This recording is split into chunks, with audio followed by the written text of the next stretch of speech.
Tony Harrison is back, and he faced off against Bryant Perrella to a split decision draw over 12 rounds. Now, Bryant Perrella looked impressive. The fact that he is coming up from 147, and although he has fought above 147 in the past, the majority of his fights were at 147. Therefore, he was actually stepping up in weight to face off against Harrison. And Harrison has beaten the likes of Jermell Charlo in the past. And although he was coming off a knockout loss, a year and a few months of inactivity, and he recently lost his father to COVID, Tony Harrison is a top-notch fighter. And although the ebb and flow of the fight was pretty fun to watch, I do agree with the decision. I think it could have gone either way. There were a few swing rounds here and there. There were a few rounds where both fighters looked impressive. Bryant Perrella, I think, was the ultimate winner of this fight because he gained a lot of attention, stepping up to 154, which is already a stacked division. And then now you add Perrella, a new player to the game. And although he's not the youngest of fighters, he still has a chance to continue developing, especially under the tutelage of Roy Jones Jr. Now, Tony Harrison is still a really good fighter. He's fun to watch. He may not have been on his game today, but I feel like a rematch is due for these guys, and I want to see them do it again.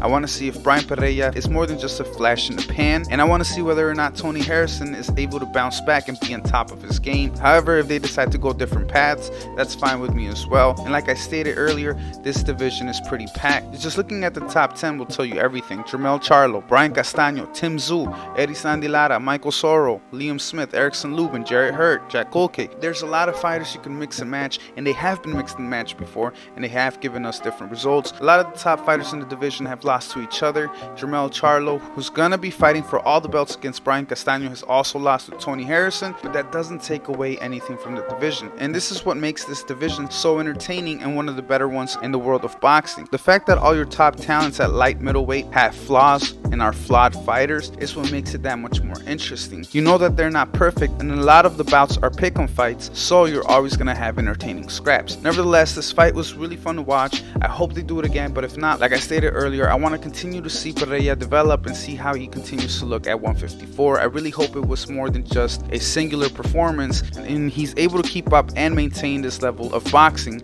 I want to see Tony Harrison also return to rare form. Hopefully he's able to bounce back and gather himself, and I want to see him fight some other top 10 154 pounders. Nevertheless, guys, what did you think about the fight? Do you think it was a draw? Did you favor Harrison? Did you favor Perrella? Do you want to see the rematch, or would you rather them go different paths? Either way, make sure you guys let me know. Leave a like, comment, and subscribe, and make sure to hit that notification bell so you guys will know whenever I drop a new video. Like always, this is Shay at LAKEY Boxing, signing out.